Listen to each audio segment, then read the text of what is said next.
Oh,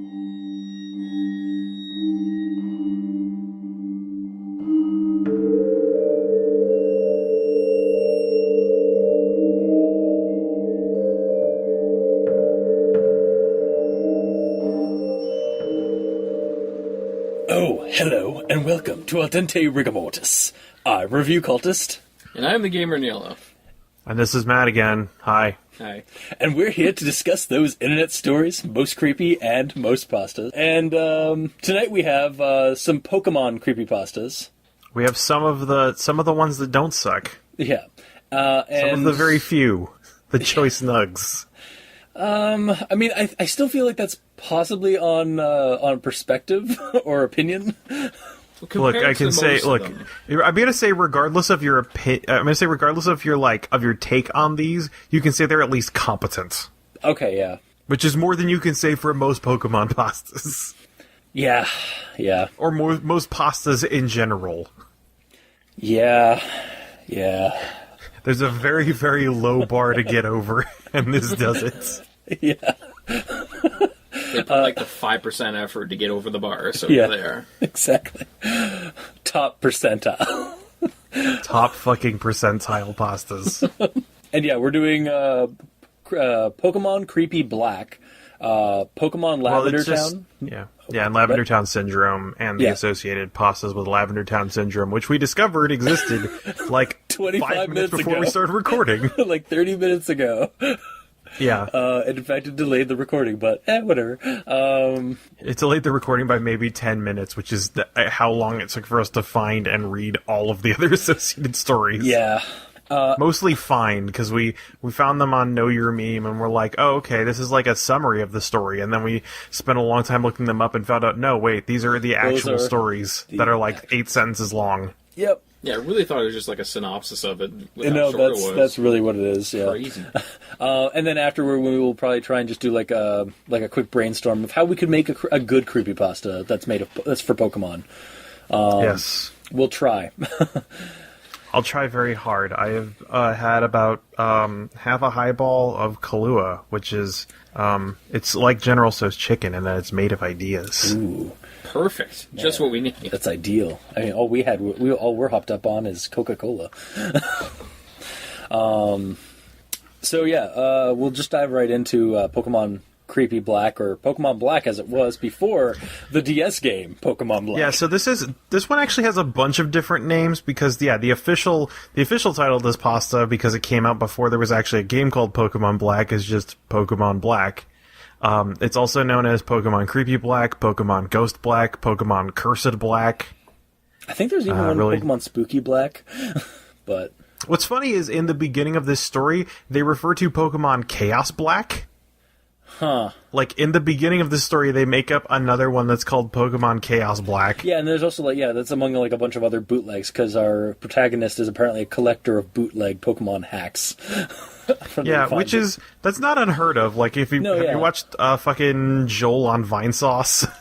I have not, but I am familiar with, the fact that these hacks and stuff exist, but yeah. Yeah, I mean, I'm just saying, in collecting that hack stuff. Yeah. I've been to flea markets and there are found people that are bootlegs. There are people who are into just collecting bootleg shit, as evidenced by all the bootleg shit Twitters, and also Vinesauce Joel, who plays bootleg games and also games about skeletons. I should actually start watching those because I need more entertainment than just let's plays of scary video games by Markiplier and PewDiePie. I need to broaden my horizons on my YouTube entertainment. Well, you got Jacksepticeye. Oh, yeah, that broadens it a little bit. Yeah, that broadens a little bit. It makes it international. Yeah, exactly, yeah. But, getting back Joel's to the story in hand. He's he's the second most famous Swedish gamer. Wait, you said who? Will Wheaton or Joss Whedon? No, Joel. Oh, Joel, sorry, yeah. I don't know about Joss Whedon and Will Wheaton are much more popular than Joel, but neither of them are Swedish, as far as I know. Gotcha. So... Did I mention I'm drinking Kahlua? you kind of mentioned that, yeah. So Pokemon Creepy Black starts off introducing us to this protagonist who we never get a name, of course, because it's a creepypasta. We'll just call him Steve for the sake of expediency. Yeah, Spooky Steve. Spooky and- Steve. Maybe alliteration. Alliteration is cool. So yeah, he's a collector of hacks, and he found this one Game Boy game of Pokemon that had been like he thinks it was like a Pokemon Red or Blue or something like that, and it had been blacked out on the cartridge, and it was hacked, obviously. And at some point, like, he played it a bunch of times, and then he got rid of it. And then he kind of just goes into like his account of like when he first picked it up and started playing it, and it's really just like when he starts it up, it goes to like Pokemon. It has Pokemon Black right on the title card, and goes into the starter get his starter Pokemon. There's a fourth one there, but it's not Pikachu like in Yellow. It's this one called Ghost, and it looks like the Ghost... Actually, what's in there is Ghost starts in your party. Is what's up. Oh, really? Okay, shoot. Yeah, there's no way to play the game without the Ghost. Okay, you just have it, but you don't have to use it. If after selecting your starter, if you looked at your Pokemon, you in addition to Bulbasaur, Charmander, or Squirtle, you had another Pokemon Ghost. Okay, all right. Yeah, I thought something was up with what you're saying there. Okay, sorry, I must have misread or heard, because we did also re-listen. No, to this I one, thought that the first time too, because he mentions the starters and then mentions Ghost, so I can understand your confusion. All right. Yeah, and so he starts using this Pokemon Ghost, which is the same sprite as the ghost that you encounter in Lavender Town's tower. And before you get the Silph Scope. Yeah, before you get it's the like that sprite. Scope. Yeah, it's the one that your Pokemon's too scared to do anything, and you have to run away. Yeah, and I think he just pretty much for the rest of the encounter, he goes through the whole game like using Ghost, and like the other. Oh yeah, did you mention because the thing is Ghost is mad OP. Yeah, because it has an attack that just kills the other Pokemon instantly. Yeah, it's just extremely OP. Yeah, and the Pokemon won't attack him back because they're too scared. Ghost is easy mode. And he does notice that, like, just goes through the game, just smoking Pokemon and taking names. It is mentioned that this move does fail on because the thing is that it kills Pokemon, and then also in trainer battles it kills the trainer. And so he mentions one thing is that there are moments where it fails, like when it needs to preserve a character who is in the plot. Yeah. But then when they're not needed for the plot anymore, then the move will work again. Yeah, like in the last fight with whoever, you can use it on it, and he'll be gone. Yeah. Yep. And then I think he goes through the whole game, right? Like he gets all the way up to the he goes through the entire game, and then everything was normal except he just has this creepy Pokemon that one shots everything. Yeah, and then at the very end, it cuts to black, and it's then text comes on saying some years later, and the character's playing this old guy. Presumably your character, like, years later. And he can only move, like, half the speed of your normal sprite. And he goes through, like... He was walking around the cities, and it was, like, hardly anyone there, or no one there. There's no one there, because remember, the first time he played through the game, he just killed everybody. It's like fucking Undertale. Yeah, exactly. So he literally just wiped at everybody. So he went back to the start. So he chose the genocide he chose the genocide path. Yes, of course. Yeah. Great. That always ends well. And should have gone for pacifist. That's the faster option. Yes, it is. You actually experience more of the game, too. Yeah, and there's also tombstones everywhere, too, if I remember. Yeah, because every time you kill a trainer, and where the trainer would be, a tombstone sprite appears. Yeah. And then he goes all the way back, ends up back in Pallet Town, where everything started, goes to the exact square tile where his character started the game. And that's where it activates a final battle. Exactly, a final battle, but it's like a march of all the victims he's killed. Oh, right, yeah, that happens first, yeah. Yeah, there's like a slideshow of every single Pokemon. And then every single trainer right after. Yeah, and then it finishes with the Ghost, and it's him versus the Ghost. I believe the Lavender Town theme is playing the Lavender Town theme is mentioned as playing as it's going through the slideshow of and it gets slower and more distorted. Yeah. Hey, it's a tie-in to the other story we were kind of doing today. Spoilers. Unsurprisingly, There's no spoilers. It's called Lavender Town I know. Syndrome. Yeah, But, we literally said it it's- earlier. Damn it. Unsurprisingly, all these Pokemon creepypastas use Lavender Town. It's Yeah. because it's like Lavender Town is the one like town that's supposed to be spooky in all of like Pokemon, at least the original generation. Weird. Yeah. Spooky. Ooh. Anyways, wait till the end, Matt. So yeah, and then he faces off against the ghost, and as usual, I mean, a taste of his own medicine, can't fight back except for struggle, and it only harms him. And then when he gets to critical conditions, Ghost curses him, and it gets to black, and that black just never goes away until he himself turns off the Game Boy.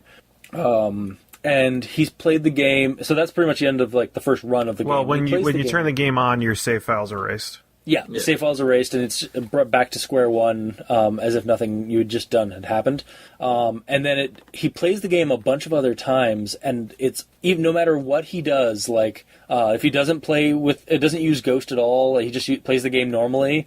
It always cuts to this, and it just makes that death march at the end a little bit shorter, and just cuts straight to the Ghost, right? It makes it so, like, if he goes through the entire game without using Ghost at all, killing the Pokemon and the trainers, everything normally, it wouldn't show anyone. It just cuts right to Ghost. It that's cuts what I meant. right to the Ghost fight. Yeah, that's what I meant. Yeah. And it just, again, the same outcome happens. He struggles to try and to not die, and ends up getting cursed by this thing, and then it cuts to black and erases his Also, save when we file. say curse, I don't think we mentioned it, but the thing is Ghost has one move, and it's called Curse, and that's the move that kills everybody. Yeah, and he also mentions in the story that Curse is a move in Pokemon, but it wasn't until second generation that it popped up, so it was kind of weird to have it in the first generation game.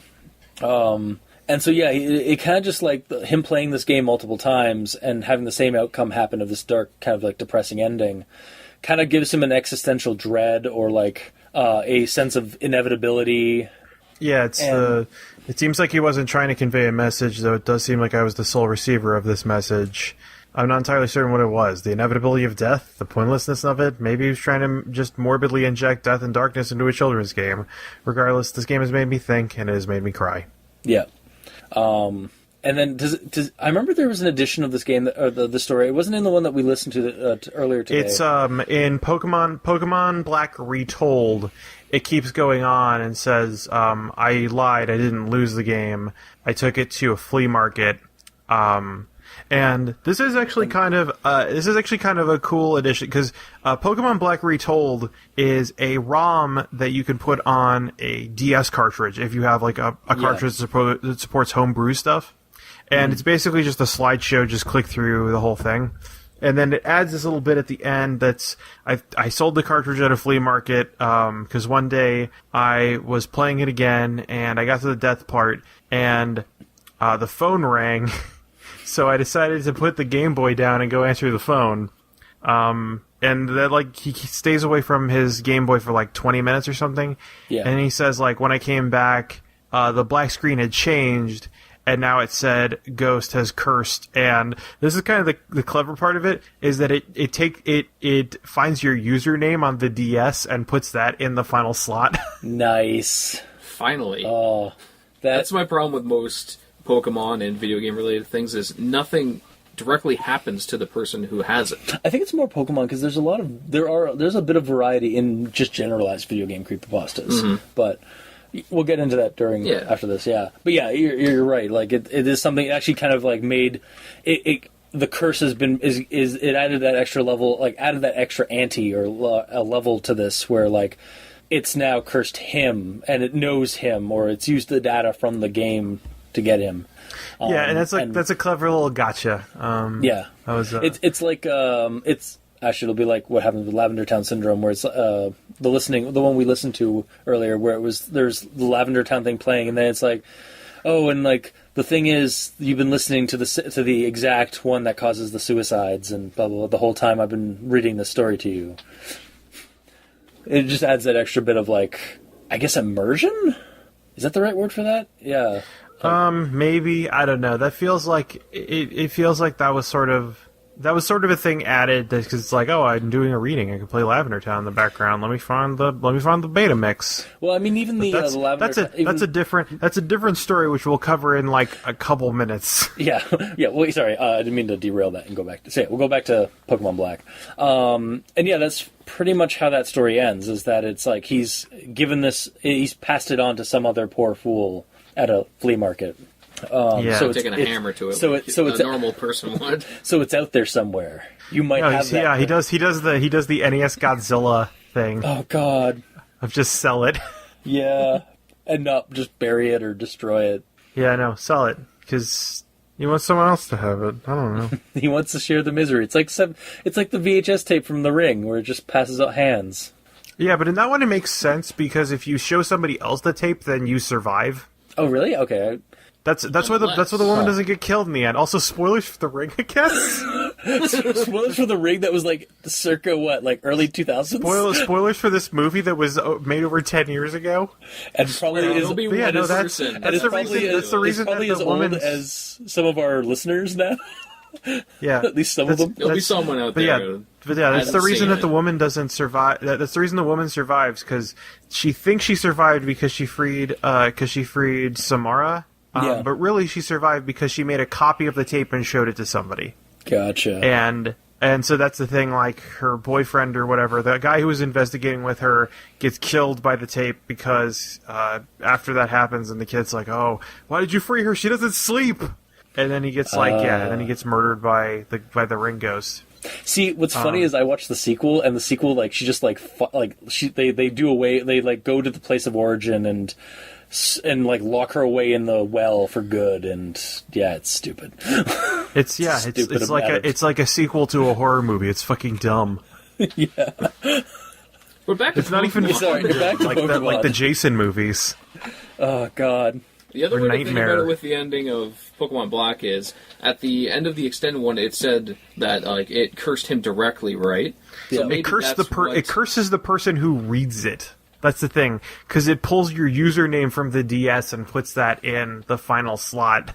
For the DS game, yeah, for the DS reading. Oh, for the actual not for the actual. Oh, I thought it was in like an extended version of the actual Creepypasta. No, it's an extended version of the Creepypasta, but then it throws that in.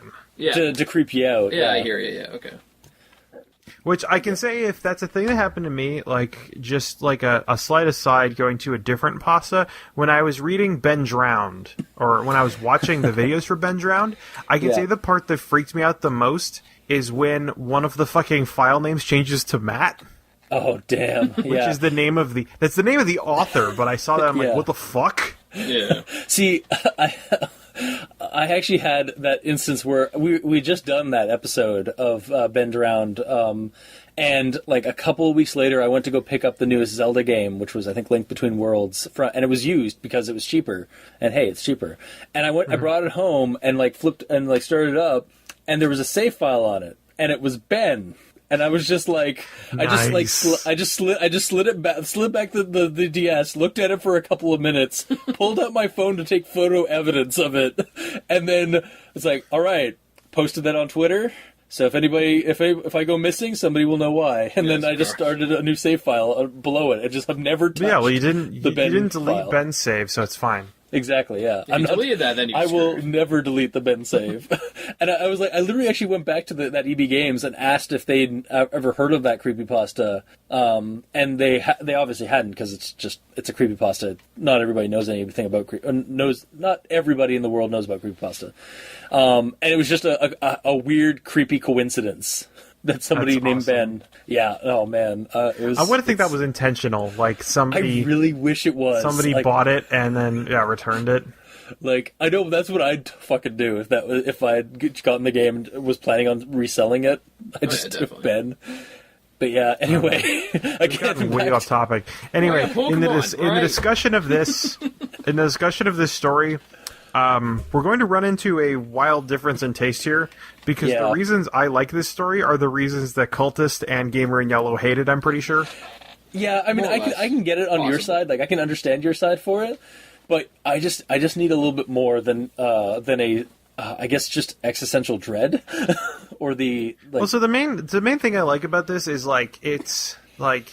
the thing I like about this is that the person did their research and kind of understood stuff. Like, obviously making this ROM hack is really complicated, and somebody did make a ROM hack out of this. In fact, there's two, I think, which is Creepy Black and Cursed Black, which are both, I think, Fire Red ROMs that have been hacked. But the ROM hacks suck. Like, it's well, yeah, because this is a case where this is a more interesting story to experience than the actual game would be, because, like, which is the story. The story is short. The story is like maybe 2 pages long. Yeah, it's worth. It's about, it like, gets its idea across, and then it's done. Mm-hmm. Yeah, like even the version. What is it? I watched a video of the of Pokemon Black Retold, and that was less than 8 minutes. That was like 7.5 minutes. I think we watched that. Yeah, something like that. Yeah, like it's very short, and so.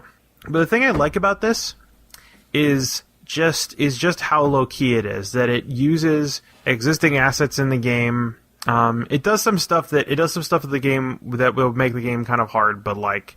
Namely the part at the end where it gives you a slideshow of everything you killed, because, like, how the hell would you do that? But the rest of it is just like I like the attention to detail that it mentions that, like, oh, it used the ghost sprite from Lavender Town, it uses the old man sprite, and then it uses the old man sprite because you have the old man that teaches you how to catch Pokemon. So the old man also has a battle sprite. Yeah. And then it uses struggle. Which is the move that you do when you can't do any other moves, when you're out of move PP, which is why you get killed by recoil. And then it just goes in, and then it just uses that to like, it doesn't even, like, it kind of throws the thing out here. And the thing I like is that the narrator isn't even scared. Like, he's kind of, like, the whole thing is that it's just kind of like, I don't know why this was made. I don't know what the point of it was. Yeah. Yeah, exactly. But that's also, like, a problem with it to me, because there's no real fear or anything in it when even the narrator doesn't seem to care, in my opinion. Yeah, but it's this whole thing and I think maybe this might also be a difference in perspective, because I read this back before, like, Pokemon creepypastas in general were like a cliche. Yeah, like I definitely read this, like, during, like, I'd binge read a bunch of Pokemon creepypastas, because there was a point where it was just like, I want to see if there's any good Pokemon creepypastas. Mm-hmm. And so, like, yeah, then there's a lot of points against this one where it's like, oh, it used Lavender Town, and it used the ghost, and, like, but at the same time, like, this was, I think, this was an early one that I had found. I think this is the progenitor of a lot of them, and this is the best one of them, and it's unfortunately ruined by all the ones that suck. Yeah, I will give it this much, that it is better written than almost every other Pokemon creepypasta I've come across. And so I just like this thing where it's like, and like, I like this because it's a thing. I mean, it's a thing that could plausibly happen. It's a thing that happens, and then the whole thing is that the game is just, and then the message of the game, it's just that, like, everybody dies. It doesn't matter. Like, it doesn't matter if you're bad or if you're good. You die. Eat at Arby's. Basically, yeah. Sorry, Nice. I had to get nihilistic Arby's. No, it's good. Yeah, but yeah, no, I get what reflect you're saying. on your life, eat Arby's. Yeah, no, and that's the thing. Like, I do get what you're saying. Like, and like, if you don't like that, that's fine. Yeah. Like, it's different strokes, whatever. Yeah. But that's the reason that's the reason I like this. Because it's just that simple. Yeah, it's more grounded. It's not like. Actually, me and Dr. Leviathan have had that issue with, not with the game stuff, but with when there's a creepypasta that it turns out there's no supernatural element, it's just a serial killer or a killer. And I generally, like, prefer the supernatural element, whereas he was like, no, the killer part was the good part about this creepypasta, because it is more, there's a little bit more depth and a little bit more dark, like, reality to it. And I can get it with this one. Like, like, I always kind of go into creepypastas looking for, like, the occult or, like, the supernatural element of it. And this one is just, it's like so many of the other ones. And yeah, it may have been the first one, but, like, there's so many of them that have been copied and pasted. Wow. It's like when you go back and see the original Friday the 13th, and you're like, wow, this movie sucks. Like, it's so tropey. And it's like, oh, it's because this was the movie that created all the tropes. Yeah, exactly. Yeah. And then you suddenly kind of appreciate it more because it's the one that started all these, and it's just all these pretenders or all these, like, duplicators Yeah, given that I didn't even really know that this was kind of one of the original Pokemon creepypastas. Yeah, I didn't mention that. I mean, it might not even be one of the originals, now, but it's like it's an early one. Yeah, I mean, Yeah. 2010 is pretty early for creepypastas, or at least like for those for this genre anyway. Because I don't think like really even Slenderman started until like 2007 at the very earliest, I think. But yeah, like short fiction, like short horror fiction online has been around for a while. But like yeah. Pokemon creepypastas generally aren't that old. But yeah, this one definitely feels like it was like at least it was written competently at least, and I can get behind like having a grounded psychological one, because yeah, like you think about like who would in their right mind would make this hack except for like some kind of like semi-twisted like nihilist. Semi-twisted? Mildly twisted nihilist. Twisted. Just go twisted. Twisted nihilist. There you go. Who just wanted to like troll people, like some kids, by giving them a bootleg of you playing this game where you're using bioweapons to fight other bioweapons and kill them and monsters and stuff like that, and isn't your fun dog fights really fun? Oh, and everything you know and love is going to die pointlessly. It also kind of like, I think it hits into the thing where it was also about the same time I was learning about like the Japanese versions of the Pokemon games. Yeah, you mentioned that earlier. Like there's a much more adult version of the Pokemon games because of the language. I think now they're kind of blending together because at this point, most Pokemon players are adults. Like, that's one of the things that you notice is as you get deeper and deeper into the Pokemon generations, trainers get older. Like to the point where in Black and White, trainers, in the original games, trainers were 10 when they left. Now they're like 16 to 18. Yeah. But then there's also this thing where in the original Pokemon, might actually be in the current Pokemon. I haven't played a lot of games in Japanese because I can't read it, or speak it. Yeah. But there's a thing where in the original Pokemon games, from what I understand, it had two different ways that it conveyed text, because in Japanese you have kanji and katakana. And I guess there's also hiragana. I don't know where that fits in, but more importantly, you have kanji, which is written by adults, because kanji is a much more complicated character set, because in addition to all of the characters being like phonemes, they are also symbols, and they also like represent shit. So you can have things that are phoneme that would not make sense together phonetically, but because of the two meanings of their symbols, that now makes a new word. Yeah. Whereas katakana, you have a specific number of characters because katakana is just phonemes. That's all it is. And so generally, katakana is written for tourists and it's written for children, where kanji is written for adults. So the Pokemon games were written in kanji, and they had two different dialogue options, which are kanji and katakana. If you picked katakana, then it was written more simply, and it was written lighter from what I understand, to the point, but if you pick kanji, and I've heard two different things about this, that the kanji one is written more for adults, but then I've also heard that kanji itself is just more brutal as like a character set because of the way that it's written and the way that ideas are conveyed. But the main thing here is that in the katakana version, they skip over how your rival Blue suddenly loses a Pokemon and just shows up in Lavender Town. Whereas in the kanji version, they make it more explicit that when you fight Blue on the SS Anne, he has Eradicate in his party. And then you go to Lavender Town, and this is how it happens in the English version. You fight Blue, he has Eradicate in his party, you go to Lavender Town, then you fight him again after you leave Lavender Town, and he doesn't have Eradicate anymore. Whereas in the kanji version, he says specifically that he was fighting Team Rocket and they killed his Eradicate. Yeah, jeez. Yeah, he gets a little. And that's why he's in Lavender Town, because he's burying his Pokemon. Yep. So pretty much in the Japanese version of the game, when you start a game, you can kind of choose the. Do you want the adult version? The rating of the game. Yeah. Do you want the PG-13 or do you want the? Yeah. And then when it came time to make the English version, I said American, but I mean the English version, they mostly made it lighter, but in some cases they kind of split the difference between the kanji version and the katakana version. Yeah. Like in Lavender Town, I mean, you can't really get around it. Like there are people there that are mourning for their dead Pokemon. Yeah. But Blue doesn't talk about how his Pokemon was killed. He's just there, and then the next time you meet him, he's missing one of the Pokemon that he's had before. Yeah, exactly. And I mean, that's also like some of that also probably got crossed over with like some of the bios for some of the creepier Pokemon, or like the Marrow, like Cubone and Marowak thing. Like I can't think of like that. Even in the English Pokedex, it even says that Cubone wears the skull of its mother still. Yeah, exactly. Yeah, like, I mean, like it was crossed, like the two were crossed over. So unless the Katakana version like include that also, or like did something. Yeah, I don't know. Like also, like if you look at early concept art for Pokemon, like the original like prototype concept art, like it's a much different art style, and also some of the pictures for Pokemon show Pokemon eating other Pokemon. Yeah, Jesus.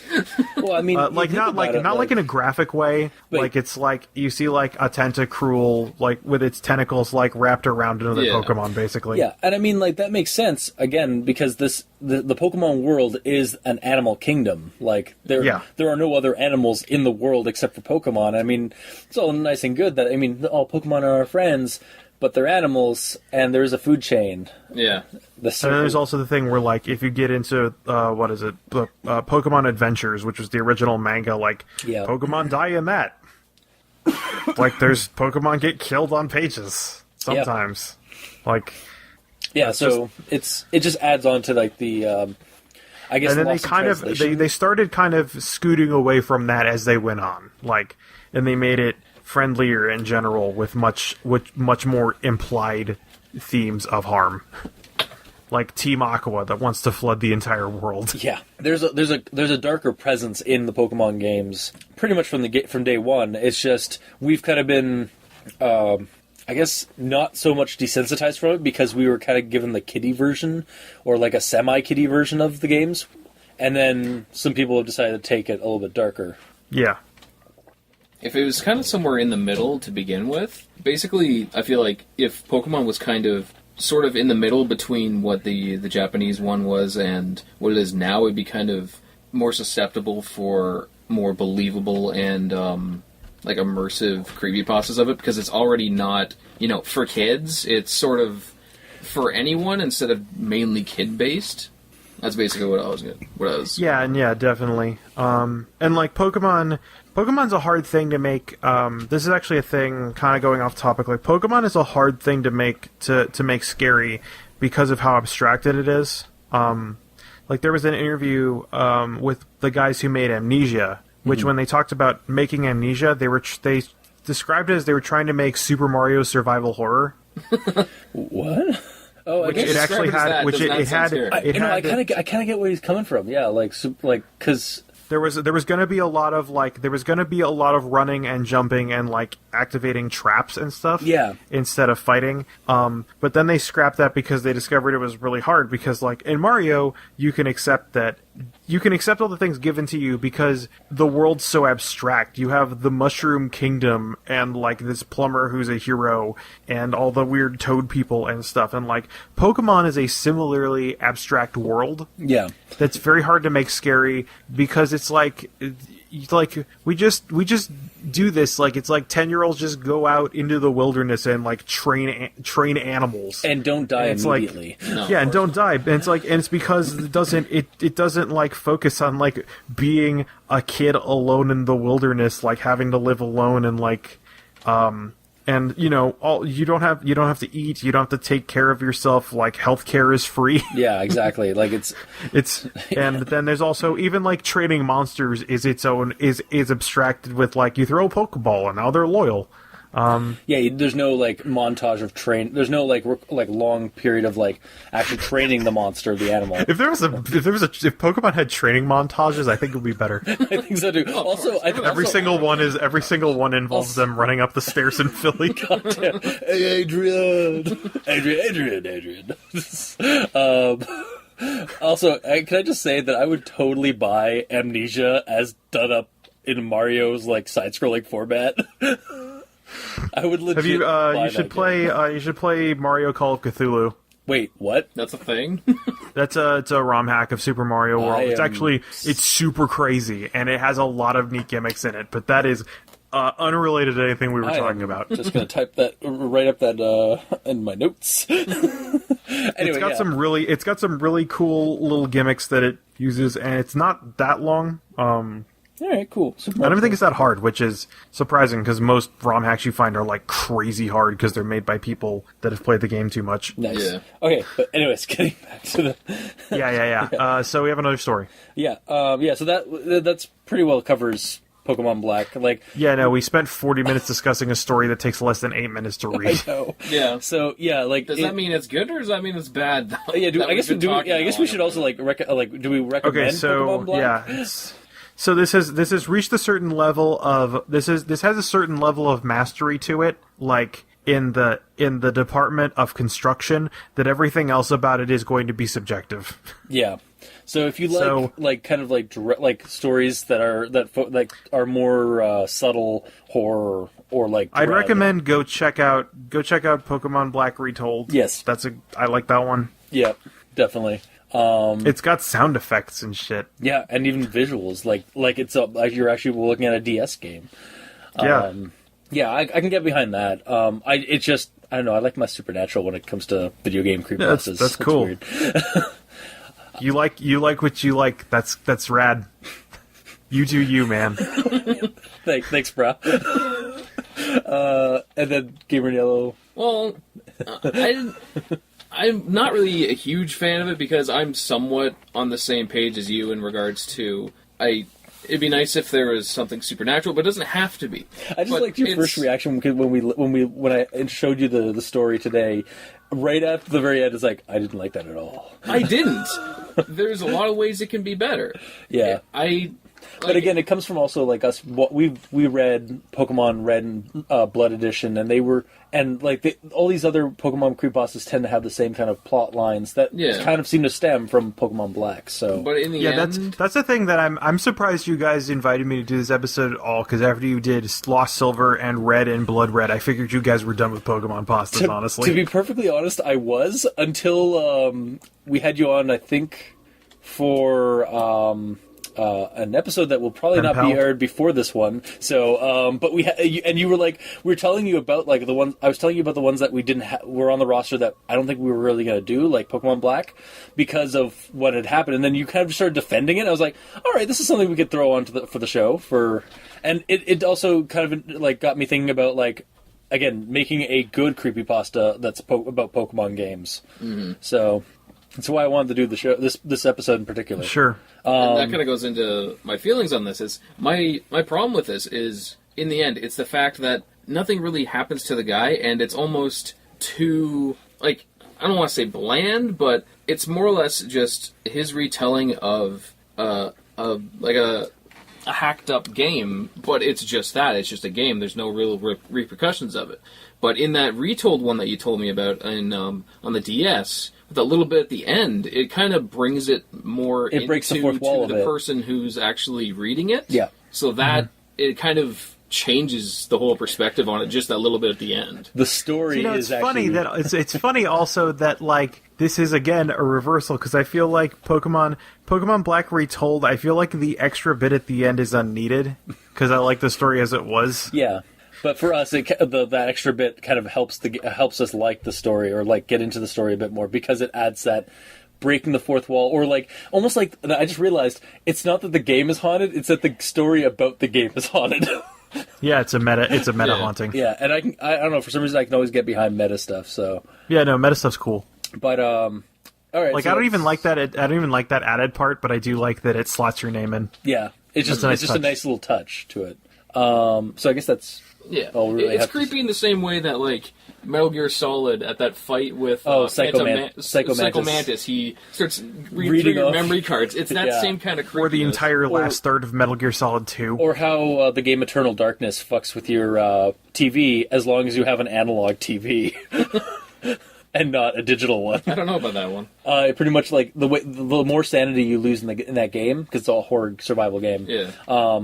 The more the game will actually like turn off your game or start lowering the volume. So yeah, like so the thing is like it'll do things like you walk into a room and suddenly there's a bunch of huge, like, really strong enemies that are, like, about to attack you, and it says, please plug in your controller. Oh, jeez. Yeah. Exactly. And then right before they attack you, your character's like, it's not happening! And then, like, it flashes back and the game resumes. Yeah, exactly. Nice. Or like, it's just a bunch of like little things in that.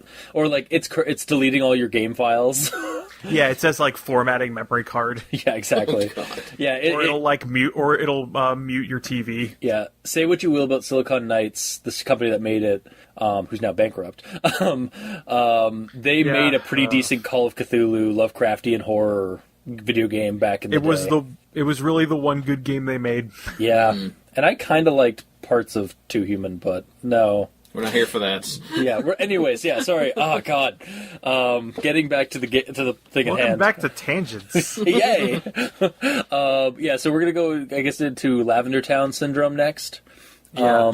Which I think this one probably hits, like, a medium that both of us like. Yeah. Like, it's pretty much just a Until kind you of get into the sequels. Yeah, it's just a document, kind of like, or like a report kind of thing, like narrative to it, where it's just telling us about back in the day before, like, in the early first editions of Pokemon,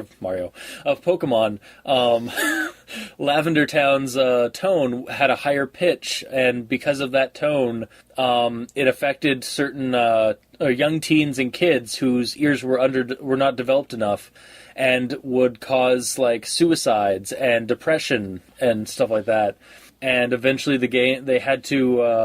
eventually they got around to like fixing it and like lowering the tones. And yeah, it was just like a bunch of deaths and stuff that happened on account of it. It says like 100 recorded suicides, basically. Yeah. And then I think it just kind of ends with like Well, that was the actual does it recording. end? It just kind of stops. It ends with the beta mix. It has a video. At least on the Creepypasta.wiki, it includes a link to the beta mix. Yeah. Which is actually annotated and says where the specific, which is interesting because the beta that it draws on a bunch of actual like real things, like most beta mixes. The beta mix for Lavender Town was different, and if you listen to that, that's different than the one that went into the game. Also, then it fits in with a lot of other stuff. Yeah. Sorry, I just remembered something from the story at the very end of the story too. There's it mentions that like when somebody like analyzed the audio, it showed like the last couple of notes were like showed images like it created an image of the unknown.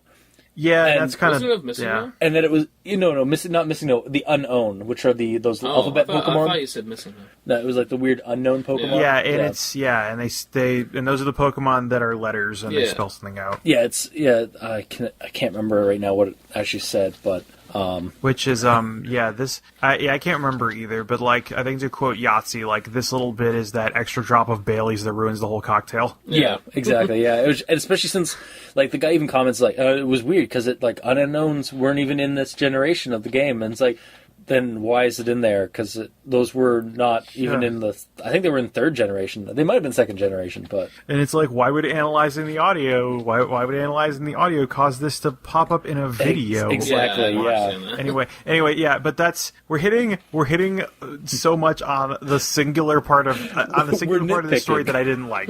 Yeah. Sorry. Which I think, Cultist, you were talking about, like, there's an origin to this story that I didn't actually know. Yeah, I vaguely remember this from high school, and I think I looked it up earlier, like later, like more recently, and it actually turned out to be true.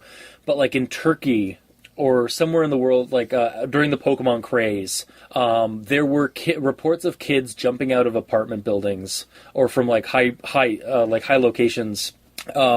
Thinking that Pokemon would come and save them.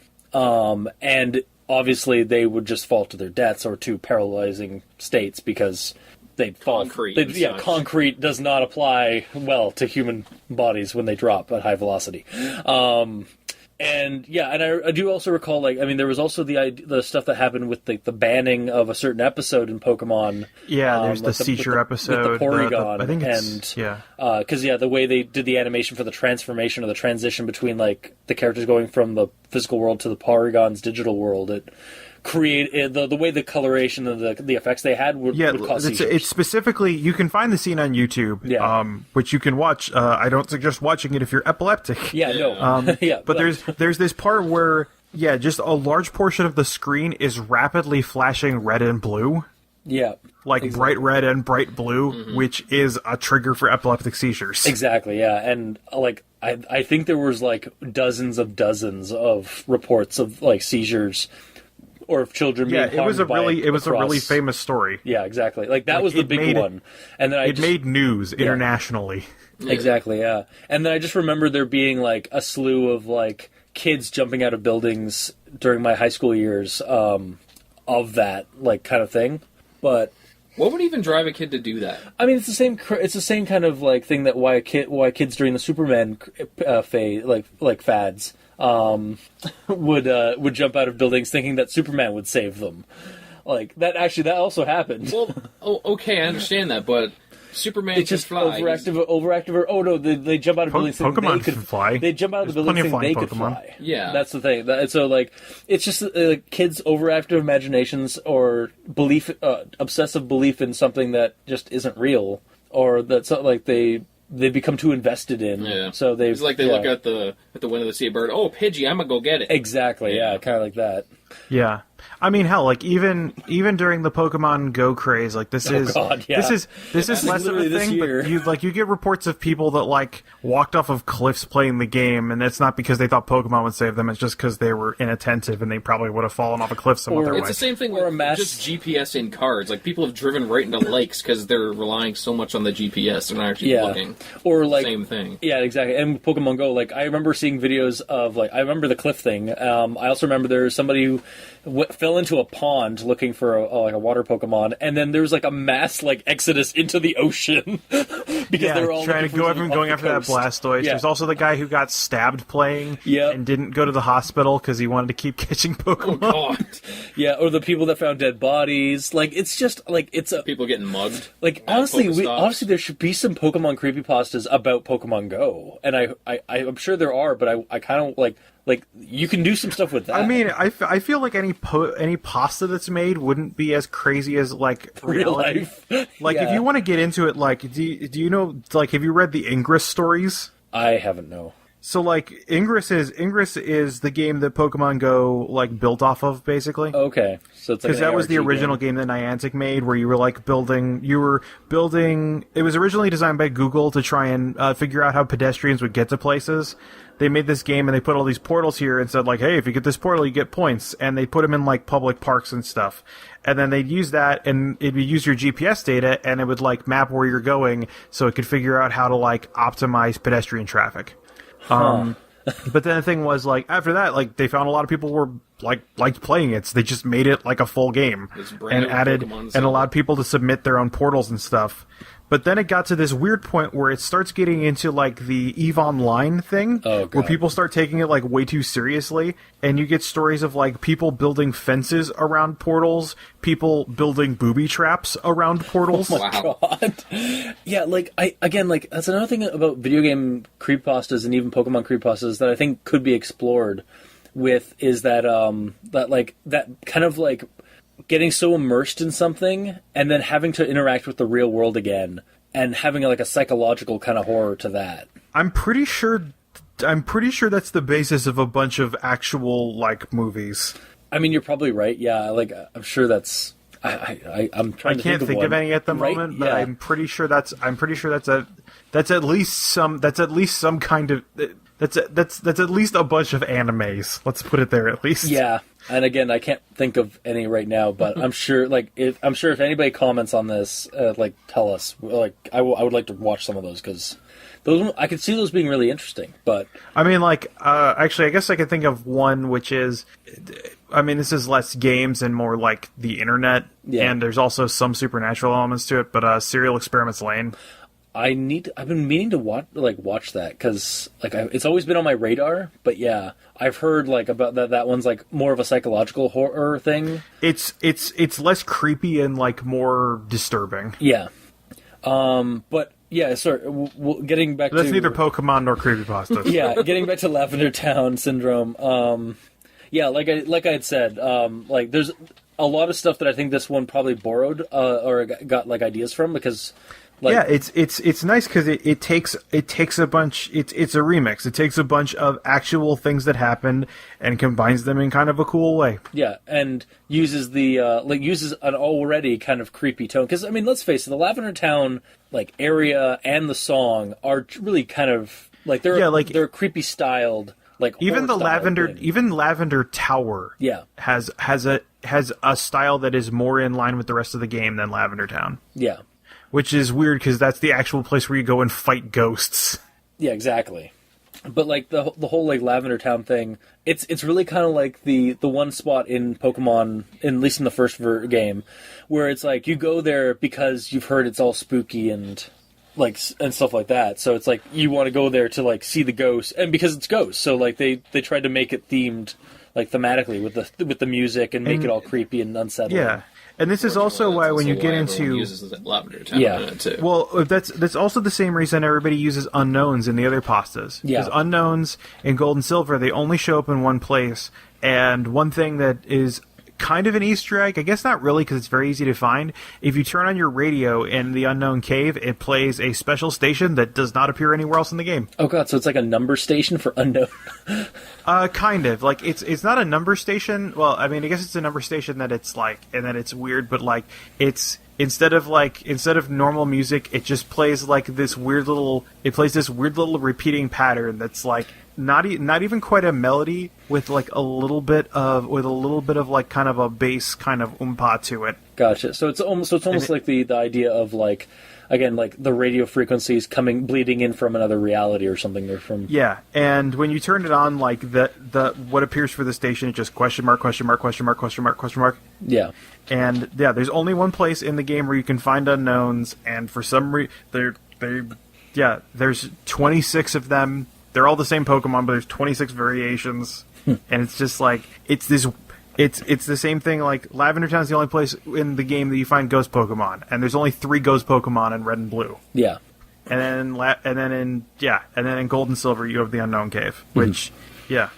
I mean, and like Pokemon, again, like it because there's only like one like main like creepy or weird like off-putting location. I think that's why people focus on it so much. Yeah, and it's funny because like when you go back to Kanto in Gold and Silver, Lavender Town is like they turned Lavender Tower into a radio station. Oh god. Yeah. Like they took away all the creepy stuff about Lavender Town, and now it's like it's some other place. Yeah, is it even like ghosts and stuff there anymore? Or it's been a long time since I've played, so I don't remember. Okay, fair. It's like I think you just kind of skip over it because the reason you go to Kanto is first off to catch. I think there are the ghosts there still because you can catch all the Pokemon in the game. Yeah, because essentially it's like a second game. It's because the way it is, it's after you've beaten all of the stuff in Hoenn region. After you've beaten all the stuff in Hoenn, or all the stuff in Johto, Sorry, you can go back to Kanto, you can fight all the gyms, beat the Elite Four, and then fight Red from the original game. Yeah, it's a true sequel, which... but yeah, so... Yeah, I think it's just how, like, that's why people have been focusing on it, and like, the tone, again, is a very creepy tone, so, like, it's memorable. Apart from everything else in the game, otherwise, because everything else in the game is like whimsy, and then suddenly there's just really sad, morose, like dead Pokemon and mourning and like funeral town essentially for them. Yeah, you don't even spend that much time there, like but everybody there's no gym. remembers It adds to like the mystery of it as well because you're not there a lot. You don't know a lot about the town either. Yeah, exactly. And I gotta say, like, I think my experience with Lavender Town is it was also weirdly like Lavender Town just in the games in general, and this is getting away from the pastas completely, but it's weird that the time that I first got to Lavender Town on Pokemon in the Game Boy, I went to a Cub Scout Jamboree where it was raining for the entire weekend. Oh god. Well, that's fun. While you were in Lavender Town in the game? Yeah. Like, I didn't play it that much because I was at a Cub Scout Jamboree, but I did play it a couple of times, and it was usually in the rain, like, in my raincoat, by, like, a campfire. So it was just, like, sad, so sad. There's, like, adding on to the sadness. Yeah. Yeah. I don't know if I'd ever really recommend Lavender Town Syndrome. Like maybe if you're into like Pokemon, like the weird conspiracy theory kind of creepypasta Pokemon things, maybe check it out, because it kind of feels almost like an urban legend more than a creepypasta in some cases. Yeah, and that's kind of what makes it cool. Yeah, because like, it's yeah. Sorry, yeah, and again, like that's the reason why everybody kind of clings to the Lavender Town stuff, and I guess, and also with the Unknown, and even like in the later ones, like they have like they kind of add a little more of like Lovecraftian stuff with some of the legendaries. Where you get the legendaries that are like DNA and God. Yeah, or Cthulhu, like what's the big like weird, like the big like centipede looking one that goes through space time. Man, I don't remember. I don't know. It's in, I think it's actually in, I think it's called Platinum. But it also has Darkrai, and like you literally go like he has an island that you go to, and it's like literally like modeled kind of loosely off of R'lyeh, like where Cthulhu lives in Lovecraft stuff. So yeah, like they definitely have like spots in the world of Pokemon's games that lend themselves to attract people to go to them and like kind of like come up with these cool little theories, and then those theories end up becoming creepypastas that people make. It's another part of, I guess, Pokemon creepypasta. It's like a subgenre of Pokepastas. Is these like conspiracy theory things that people do for it? Yeah, I mean, it fits. Pokecthulhu and all that. Not Pokecthulhu, no. No. Pokecthulhu is a completely different thing than Pokemon. Oh, what you were just talking about. I was just referencing certain Pokemon that are in the later games. They actually certain actual kind of, Pokemon. Oh, yeah, I know. But I'm saying, like, how come? Like, are there any creepypastas out there that are based on the newer ones as well? Oh, with these probably. newer, creepier kind of aspects that they've added into the Pokemon universe. I think I remember one about Darkrai, which is supposed to be something connected to that R'lyeh thing and stuff. But yeah. I don't know. I'd have to look it up again after the show, and then we'll do another episode maybe. Yeah. Yeah, I don't know. I liked Lavender Town Syndrome. I didn't like any of the very short form entries that went along with it, because none of them felt like they added anything. Yeah, I'm gonna be honest. Necessary. I'd read Buried Alive, which is one of them, and I remember the White Hand one. I don't remember the Ghost Animation one, which is the other one. And honestly, I never realized that those were all connected. I just thought they were, again, just one-off things that somebody had come up with, like because there's because of that subgenre of Pokemon creepypastas that are just like weird, dark theories about the games. Yeah, and these are also so like bad too. Yeah, these are all really bad. Like, Compared like one of them, to like Buried Alive says, like when you win, the guy drags you under, and you get a typical game over screen, which. But there is no game over screen in Pokemon. You do it of your own volition, or you go end up at a Pokemon Center. So you just like... Yeah, it's this whole thing where like. Reading all of these, it's like, do you have you played Pokemon? Do you understand how a Game Boy cartridge works? Like, do you understand how the game works? Like, none of these things. They talk about like a slight nitpick here. They keep talking about models, and it's like they're not models; they're sprites. Yeah, and a model is a 3D thing. Yeah, a sprite is a 2D picture. And we even had that thing with like because they use SWV, which is Shockwave. SWF. SWF. Shockwave Flash and .gif, and it's like, these aren't made in fucking Game Maker. Yeah, it's like, are you talking about hacks that are in bootlegs and stuff like that? But no, they're talking about the Game Boy games. I mean, even the hack wouldn't be that. The hack would draw in the actual code, which is all proprietary image shit. Like, it's. We see the dark side of Matt when it comes to... We finally found something that triggers Matt. Fucking immersion, okay? It's like, I understand you were trying to make it sound like you understood what you were talking about, but you clearly didn't, and that wrecks it. Like, and if you I'm not going to say it would be better if they... do 5 minutes of research and find out the proper terms to use to actually add the proper amount of immersion. Although what's weird is Ghost Animation. They did the 5 minutes of research because they mentioned lead programmer Hisashi Sogabe, who is the lead programmer on he's the lead programmer or the battle programmer on every game from Crystal onwards, but he's not credited for Red or Blue or Gold or Silver. Yeah. But then they also say, like, he talked to the Video Games Commission Board, which is not a thing that exists. No. Well, maybe 10 minutes of research would be better then instead of the 5. Yeah, like... And it's like one of these things where it's written kind of like... It's written kind of like an SCP entry because they go into a lot of detail. I guess it's kind of like what is it? The Cutting Room Floor wiki. Yeah. Which is all like the stuff that you can find, like all the weird cut content you can find in games. Mm-hmm. But then the thing is, like, in that one, and they're trying to follow that format, I think. But the thing is, like, yeah, they didn't know enough, and they wanted to sound more official than they could. And so when they get to Buried Alive, aside from like saying that it goes to a game over screen, which isn't in the game, they're a lot more general, which really helps to it. Which and then really helps with it. Like, the other ones are just like, no, you're wrong, and I hate you. At this point. Yeah, like it definitely feels like the narrative for these ones is more like a mockumentary report kind of thing. Then, like, you and I can usually respect that if there was more craft put into them. Yeah, like Lavender Town worked, like Lavender Town Syndrome as its narrative worked, and then it seemed like if these ones came afterward, then they just kind of started like getting lazy or fell apart. Because I feel like these were written by other people, kind of like all the Jeff the Killer stuff. Yeah. It seems like it was written by somebody who, similar to NES Godzilla, it was written by somebody who was really good at pixel art. Yeah, and decided to do a little picture and then make a story around it. Yeah, or make the story and make the picture. One way or the other, like somebody was good at pixel art and had some ideas and tried to put a thing around it, and they failed.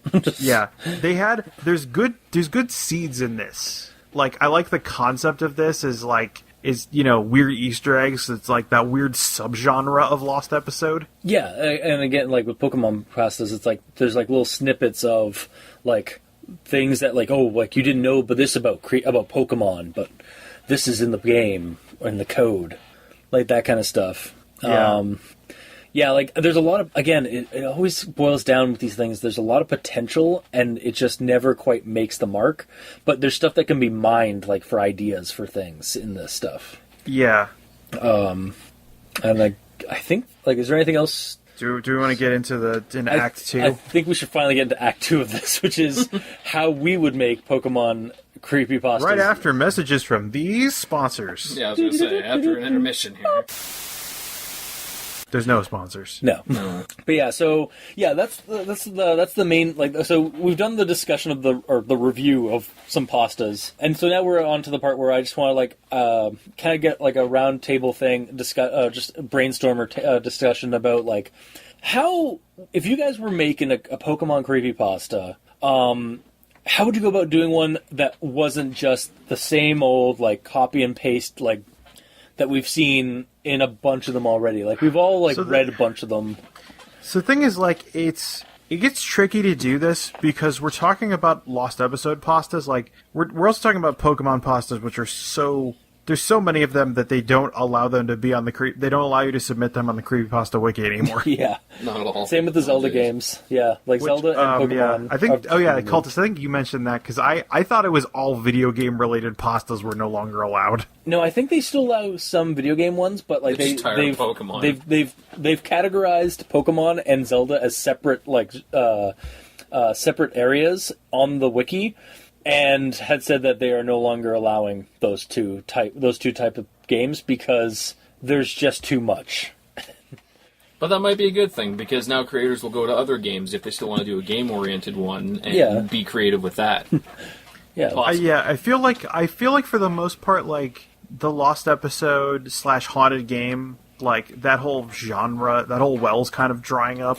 Yeah, like because the good ones that we see of that are things that take it to a broader concept, like the Princess. Yes, the Princess is actually probably the best example of a video game creepypasta because it encompasses. First off, it uses a new. It doesn't. It makes a monster. It makes a monster. It doesn't use one that's already exists and just corrupt it like so many other ones. Which, I mean, is also something that can be touched on, like twisting your childhood or like twisting something that it seems innocent into something that's terrifying or hideous. But with the Princess, it was essentially an OC character, like, but for the genre of video games in general, not just say Super Mario or Zelda. And the thing that's cool about the Princess is that, like, the only thing that we know is that she can appear in a game, and then if she's in the game, then there's something happens, we don't know what, which also leads to this. Something happens and it kills you. Yeah. But like while she's in the game, she's subject to the game's rules, and it's clear that she's not intended for whatever game she's supposed to be in. Like, yeah, like she causes glitches. They mention like in Twisted Metal, like a pink car shows up and all it does is run into walls.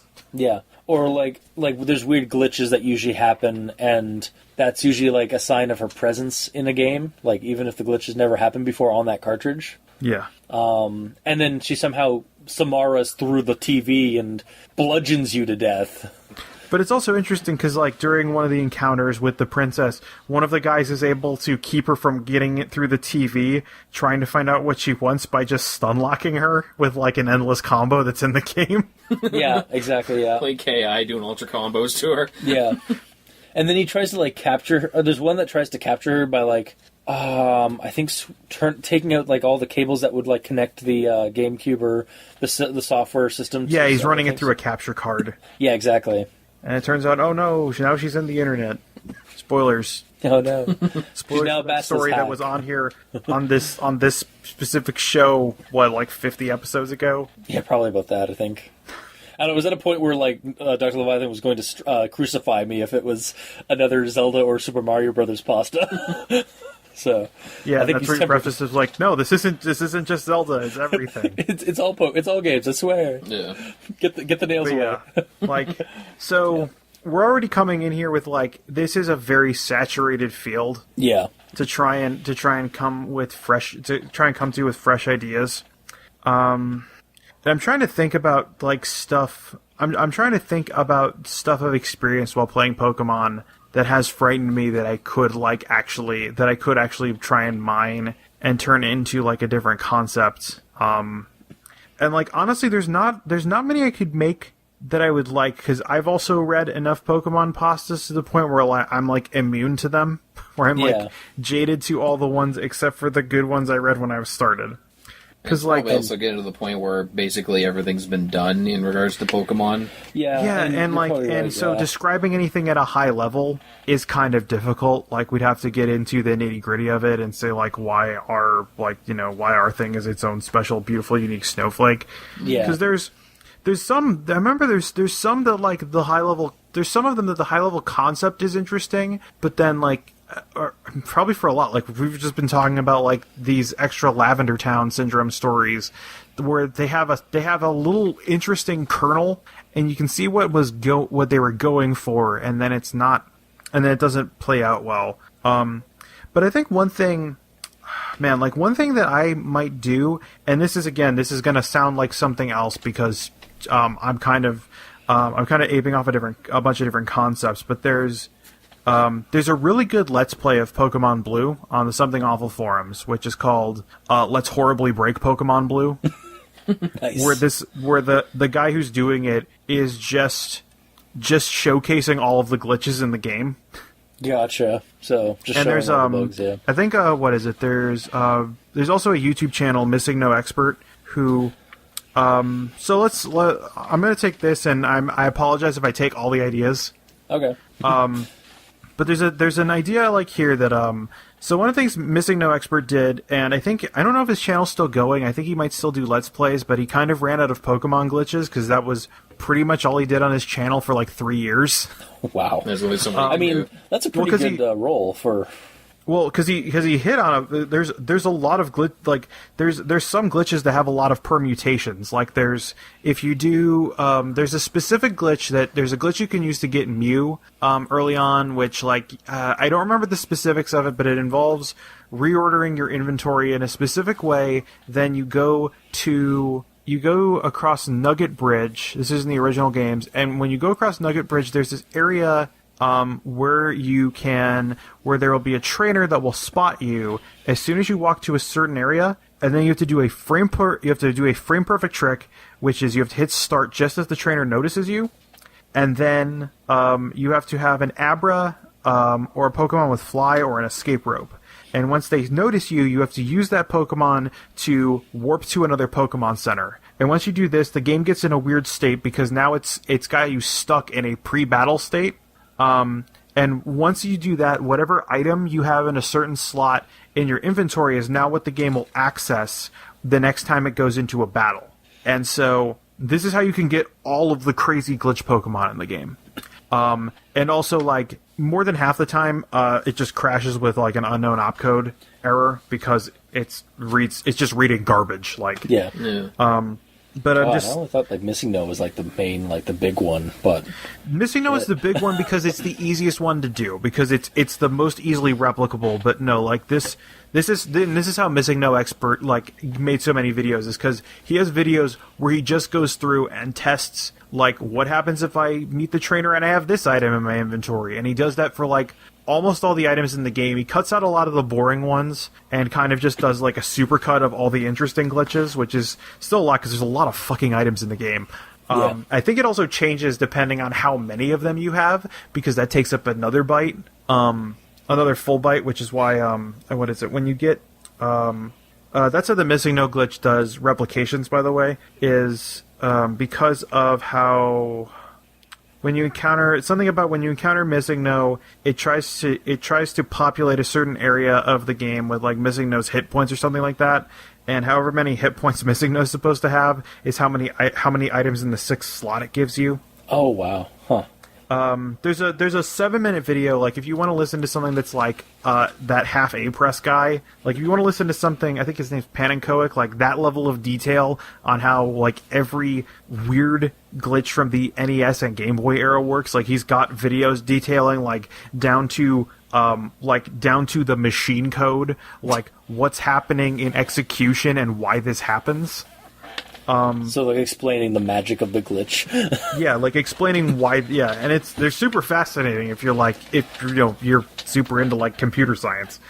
My question And is, how would you even find half of these glitches out? Like, how would you know that when you have your party set up a certain way, you go to this one guy and you know that if you teleport away, then things will happen? How did the original person find that? Or is it just by chance? It could be by chance. Like at this point, I'd honestly say at this point it's probably speedrunners.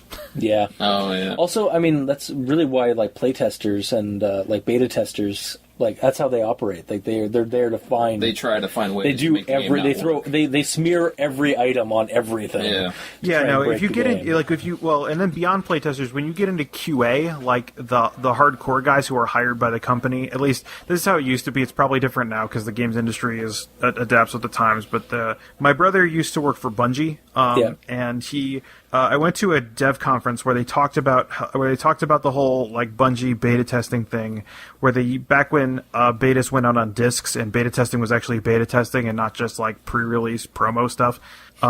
They had their beta testing period, and then they sent it to their QA team, and like your beta testers would play the game and see if it breaks under normal play.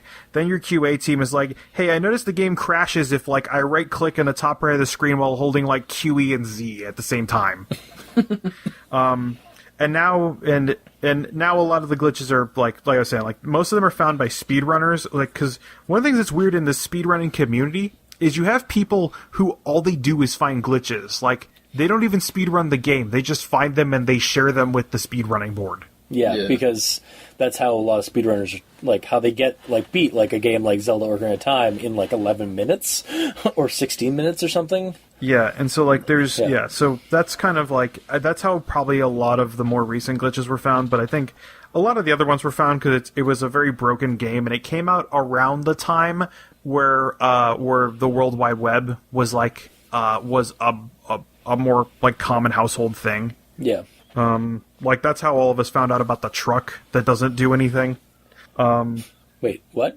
No idea what you're talking about there. You lost us there. There's the, in Red and Blue, if you go through the whole game without going to the SSN, if you go to the SSN, and there's, like, a bridge you can walk down to get to it, if you have surf, you can surf away from the bridge, and there's a tiny island in the top right area of the SSN where there's just a pickup truck. What? Why? What? Nobody knows. It's just there. And so there was that was one of the schoolyard rumors, like, oh yeah, you go there and you use flash on the truck and you can start it up and then muse underneath it. Which that's actually a really going like way off topic here for a second. In the 2012 game Crypt Worlds, which is a free game, I recommend you play it. It makes no sense, and you piss on a lot of stuff for some reason because that's a mechanic. But Nice. one thing I like is there's in a random part of the game there is just a pickup truck that doesn't do anything. And then once you pass a certain part of the game, there's an area where you can accidentally break everything and glitch everything out, and then for some reason everything's cowboys. But Why like, not? all the sprites in the game are replaced with cowboys for some reason. Nice. But one of the things that I like is after you do that glitch, the pickup truck is gone, and there's a hole there. And if you go down the hole, you find Mew. Oh, that is awesome. It's like That's a nice That's a nice little Easter egg. I like that. It's just it's so fucking stupid, but I love it. But anyway, yeah. So going back to my idea, Yeah. I would do something like a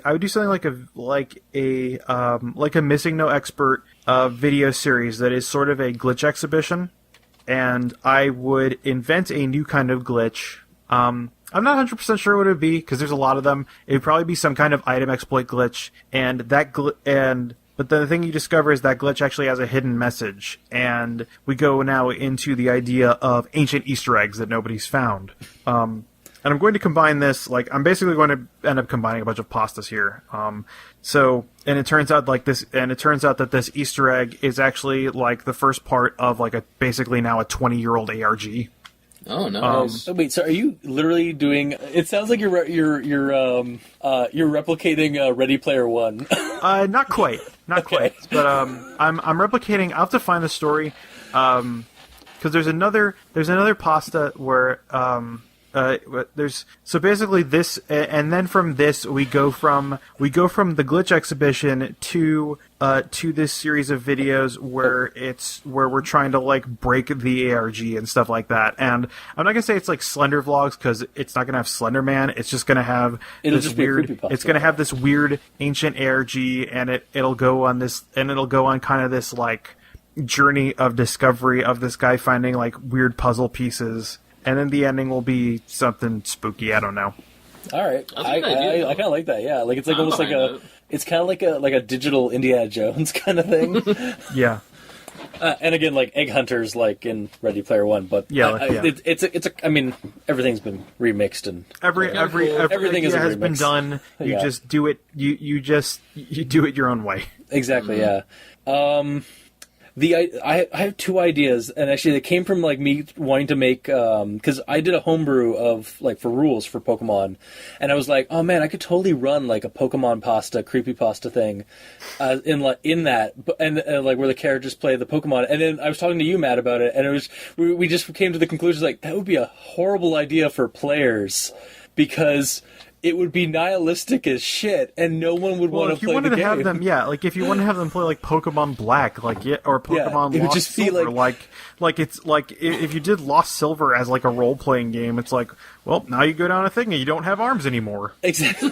I don't know why. It would essentially be and to quote somebody, somebody in the for the Call of Cthulhu games and stuff like that, it'd be like Dennis Detweiler's Artifact Zero, where it's Right. just the journey.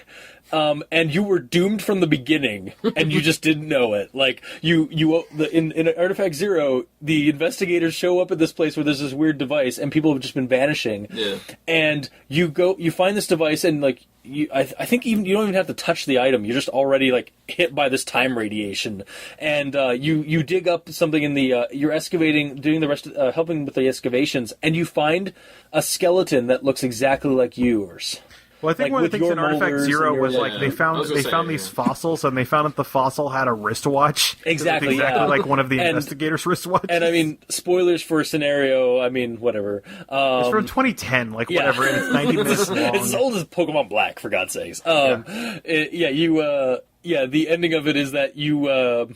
Eventually, the time radiation builds up enough in you that you just teleport to the Paleozoic period, and the process kills you. So you just die right where you fell, or right where you teleported. And so that's why your body is there from the past. Is that this artifact is just pumping out time radiation. Time travel's weird. So you were doomed from the beginning, and even apparently the good ending, even if you survive somehow, like not being time radiation, because I think you can like zap yourself and that stops it or neutralizes it. You end up with cancer at the end, like it's 10 this years thing down the where road. There's no good ending to it. It's just like it's nihilistic, and like you were dead from the start, but it was an interesting journey or experience. Yeah, it's a very short game because everybody just dies very quickly. Yeah, or teleports back to the Paleozoic or whatever. I just remember I remember like Ross Payton summed it up really well. Like this game could be like it could be a half page of notes. It's just like, do the investigators explore the area? Yes, they die.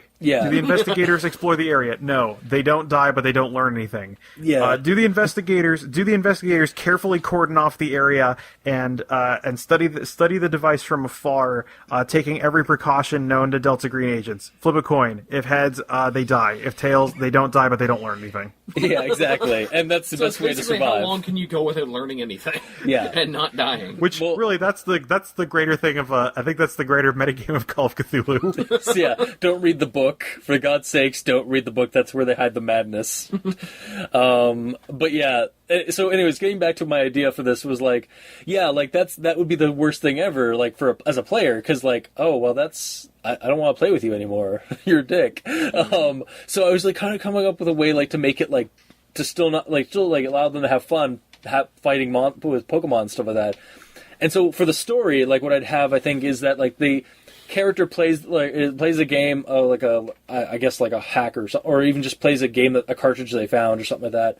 And as they play the game, the Pokemon start becoming more and more insidious and dark. And then it starts corrupting the player itself, and they start getting like corrupted by these things. Like they might not even be, maybe they're just disguised as Pokemon and they're just like fucked up evil spirits or something like that are possessing. So the idea we're going here is sort of a One Ring sort of MacGuffin. Exactly, yeah. And it would just be like a story of corruption, and like the guy like ruins his entire life because he's so upset. Like he becomes like he starts like listening to like the what the Pokemon are saying to him in the game or something like that. Oh, you know what? This is a lot like, and I don't mean to throw shade here or anything like that, but the way you're describing this, it reminds me a lot of that Morrowind creepypasta. Shit, you're right.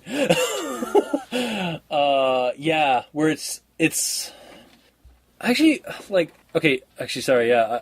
What is, like, wait, what's the similarities of that? Because that one's, like, it was, you went into, like, the guy became more obsessive, you couldn't save the game, and everybody you saw just said, watch the skies. And so you're waiting until all the planets align or something, but there's always, there's this assassin character, your life keeps slowly ticking away. And so you can't save, you can't quick save, you can't quick load, because all those crash the game.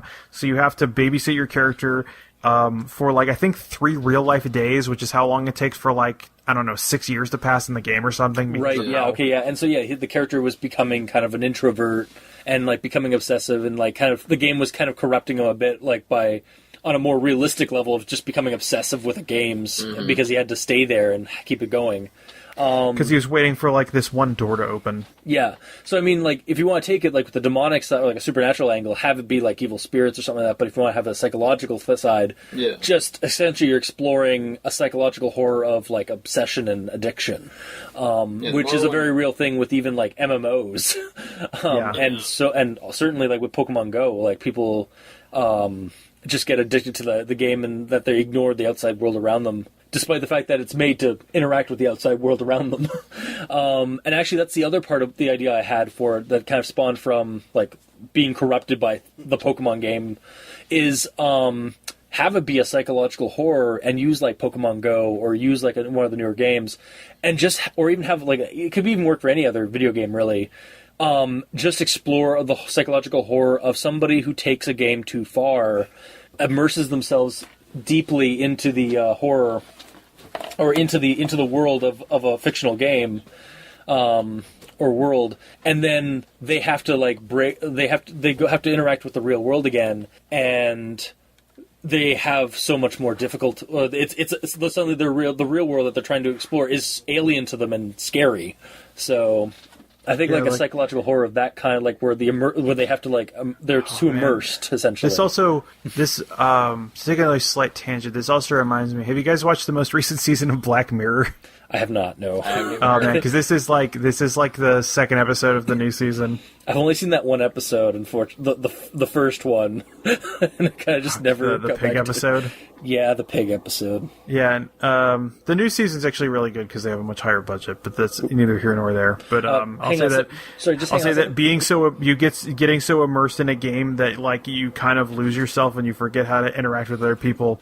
First off, that's terrifying because that's a thing that happens. Yeah, I know. That's an actual thing that happens, but also it reminded me of the second episode of the new season of Black Mirror. Gotcha. Yeah. So yeah, exactly. Like I've read articles and I've like even had like friends that like I've seen that like not like bad or like not gone to the extremes that I've heard of with MMOs like World of Warcraft and like stuff like that, where people just get way too invested in a world that doesn't exist and spend like real money, like bankrupt themselves and spend real money to buy stuff that's fictional and no physical like reward or gain. No, they don't want to live in the real world, so they live in the game. Yeah, like, or people who have like kids who have like died from malnourishment because they stayed up for like 3 or 4 days straight, never sleeping or anything like that, or eating, and just like wasted away or injured themselves.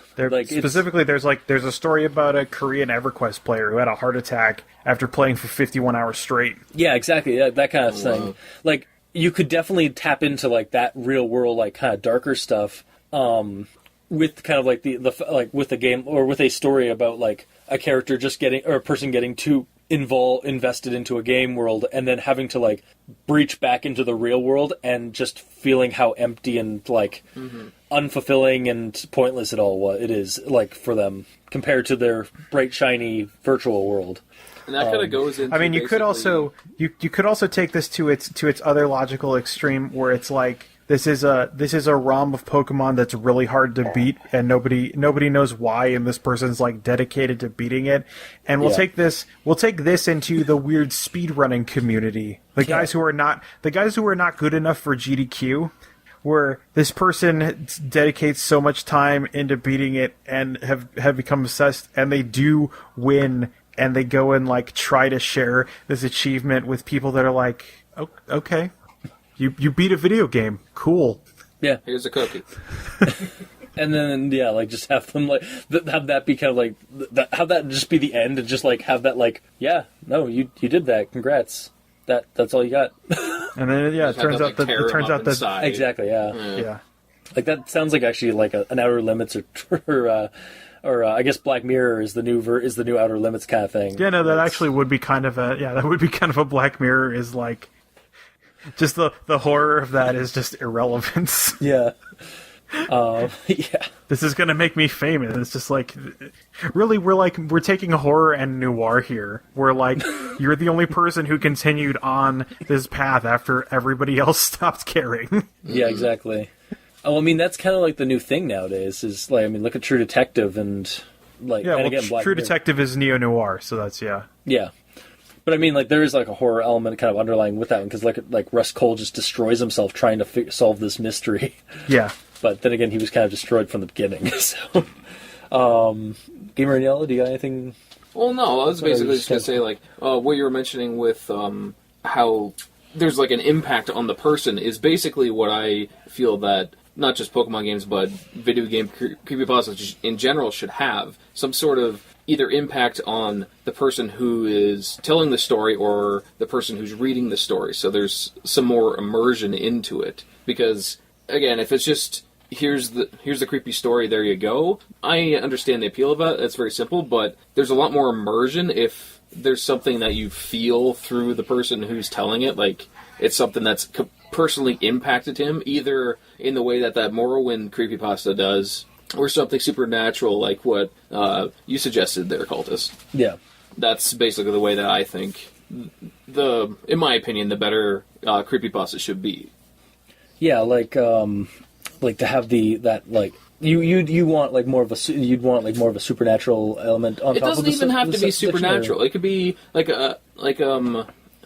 just something in your mind. But either way, something that you can't turn off by turning the power switch off. Yeah, like Something like, that impacts you, either if it's just supernatural or just something psychotic in your head. Just something where you can't just turn the game off and then you're good. You got a clean slate, nothing's fine, everything's fine, you can go to school the next day. You're tainted. Or you've been something's happened. With. Yeah. As a result of what's given to you in this the influence this game has. Yeah. Matt? Yeah, I mean, okay. I agree. Sorry. Like, there's, I didn't have anything to add. Fair. Like, the thing I could say is like, yeah, even mine, like, I get away from the lost episode thing pretty fast and just use that as a springboard to get into telling a different kind of story. Yeah. Mm-hmm. Yeah, actually, I was just thinking, I would definitely want, like, if I was to write one, it would definitely be, like, something like the game has some supernatural thing that's corrupting you or some psychological thing, like you said. Yeah. Can't even either you can't turn off, like, you mentally can't bring yourself to turn off the game, or even when you turn off the game's still playing, maybe. Mm-hmm. Like, so that's affecting you, like, mentally, like, your perception of things. Oh, I don't even mean even when directly the game can't turn off. I mean, even if you turn it off, what happened to you from your experience in the game is carrying over into your real life. If the game is on or off, it's still affecting you. It's still affecting you, Yeah, like that was the thing that you were saying, Cultist, that you were trying to go for, is like the idea of like game addiction is like even when you turn the game off, you're still thinking about the game. You're still playing the game while not playing the game. Yeah, like you're still at your work, your job, or whatever, and you're there in body, and then in spirit, you're thinking of how you're going to proceed next in the game, and it's affecting the other way your to kind of performance. But that's another way to think about it. Did you ever read The House of Leaves? I did not. I've heard lots of stuff about it, but I've never actually sat down and read it. It's a really bizarre book because it's a book about a movie. Yeah. And one of the things that's interesting is you get three different plot lines through reading it, because you get the Davidson record, which is what the book about the book is about, or what the main content of the book is supposed to be. But then also the guy who edited it is named Johnny Truant, who writes about the writer of the book, who I can only remember his name is Zampano, but also Truant also writes about stuff that's going on in his own life. In like the footnotes, to the point where like the footnotes can take up entire multiple pages sometimes. Oh my god. And one of the things that's interesting is, like, the farther you get into the Davidson record, the more, like, messed up Truant's life is over, like, obsessing about this book that's about this movie that he's never heard of. What? Yeah, it gets real weird. Like, how can he be obsessing over something he doesn't even know? Well, because he's reading because Zampano has this really detailed description of this movie, like, because the whole book, the Davidson record, is Zampano's critique of this movie that's made by this guy named Davidson about his like weird house that keeps growing. But then the thing is like Truant's like writing about this, and it's like, I don't know what Zampano's talking about. Like, I've never heard of this movie. I keep trying to find stuff about this movie because he has studied it in overwhelming detail. Okay, so I can actually kind of understand on a basic level, like, that obsession, because I have things like in my, like, from my memory of my childhood, like in the 90s and stuff like that, whereas like, and for like, I remember there was like, there's this show that I used to love watching as a kid. I can't remember the trailer, or I remember it was about this, and like for like about an hour, there'd be occasionally where I'll like go online for like an hour or two and just try and find that video, and like it would drive me nuts, like that I can't find that, like what I remember from my childhood, or like find like this movie or this book or this story or something like that, and like what was this from? Like it was a couple of weeks ago. Like I remember a comic that was mentioned in a friggin' like TV show on White TV in like the 90s. And the comic was about like was a more gritty punk rock version of like Fables and stuff like that. And everything I looked online was just that newer Fables TV, comic series. Mm-hmm. And I literally obsessed for like 2 or 3 hours trying to find it, and eventually I just kind of like lost interest. So on like a smaller scale, I can get that behind, like get why, like how we like obsess over that kind of stuff, and I could see that go exploding like into like insanity. Yeah, like over the course of this, like Truant like loses his job and like slowly like stops leaving his apartment. Yeah, like it's super crazy. I would highly recommend reading House of Leaves. It is a book that will test your patience at times, but it's really good if you can get through it. It's bananas. Also, is it called House of Leaves because of the leaves of the book, like the pages, and like it's a house of pages?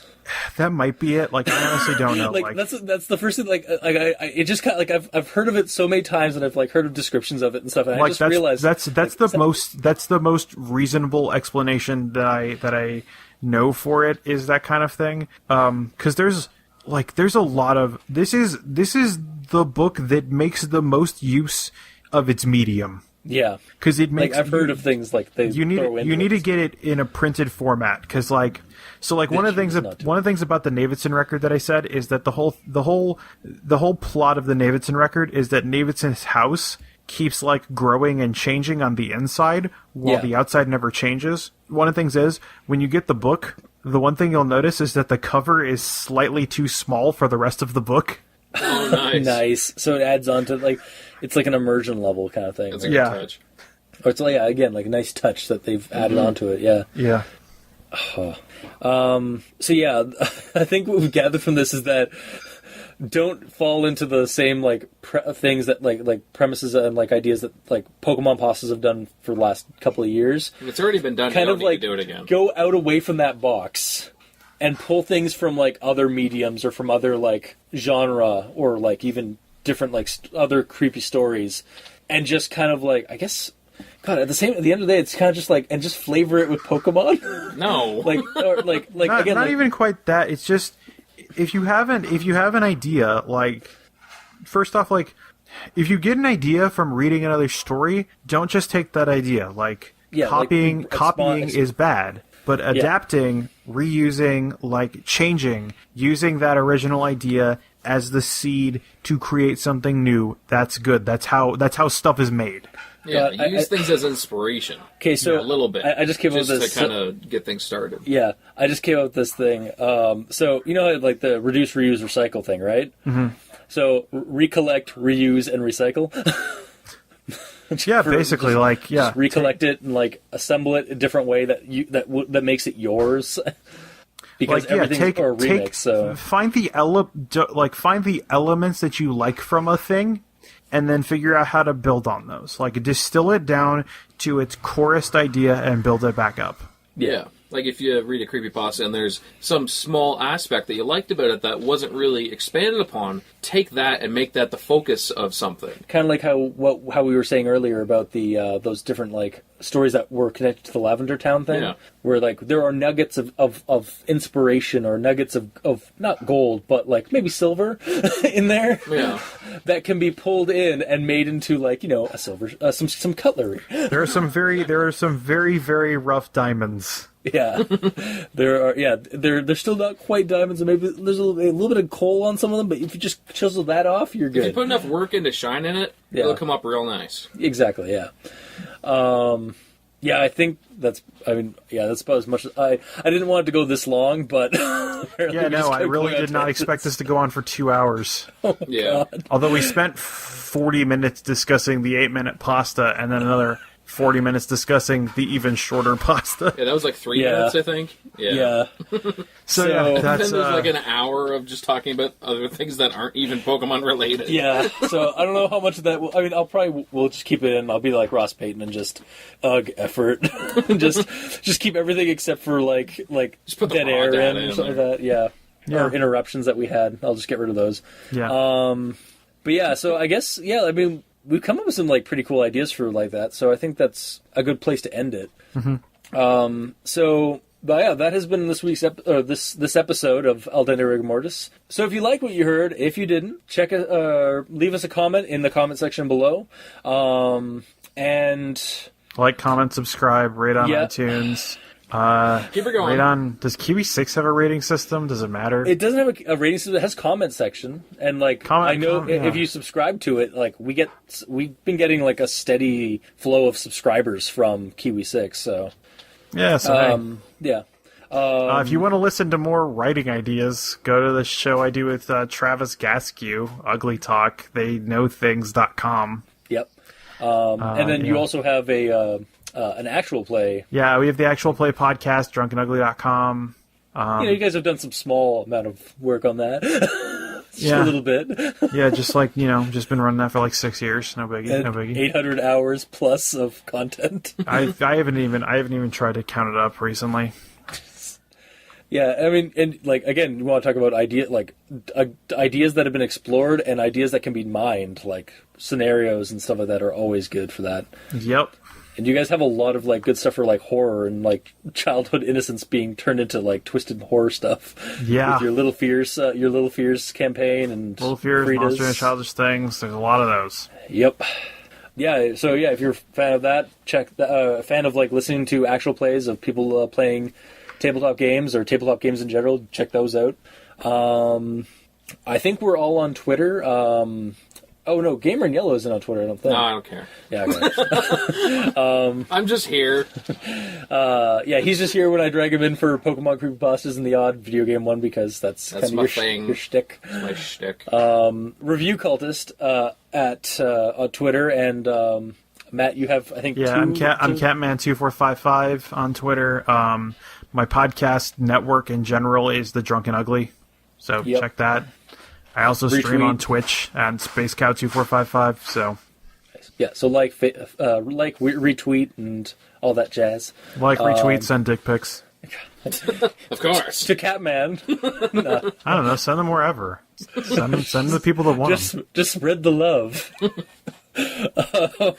So yeah. Longest outro ever. It has been, yeah. So yeah, that has been this week's episode, and I have been your host, Review Cultist. And I'm the Gamer in Yellow. This is Matt. And this has been Al Dente Rigor Mortis. Sleep well.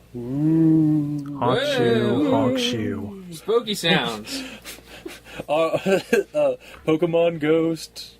Pokemon Ghosts to the polls. Oh. All right, we're done. Do it for Harambe.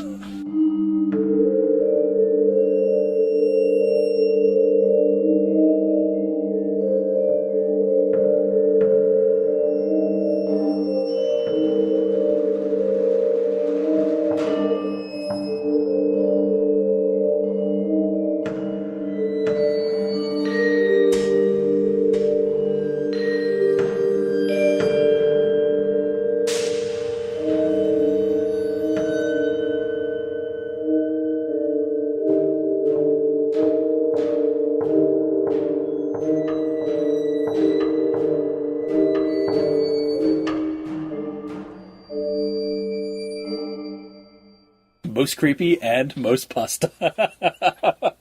I'm sorry. When he goes to... actually, hang on a second. I just got to quickly tweak the audio levels because it looks like we're spiking a bit. Sure. There we go. Just tweak that audio. Oh, man. Yeah, baby. Baby, tweak that audio. You've been drinking way too much Kahlua, Matt.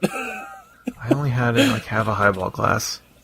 There wasn't any ice in it, though, so that's maybe more Kahlua than I normally drink. Maybe. That's fine. I haven't had Kahlua in my house for a long time, so it's definitely more Kahlua than I normally drink. Nice. You could just have a drop in a glass and it would be more than usual. Glass and it would be more than usual. Glass and it would be more than usual. Glass and it would be more than usual. Glass and it would be more than usual. Glass and it would be more than usual. Glass and it would be more than usual. Glass and it would be more than usual. Glass and it would be more than usual. Glass and it would be more than usual. Glass and it would be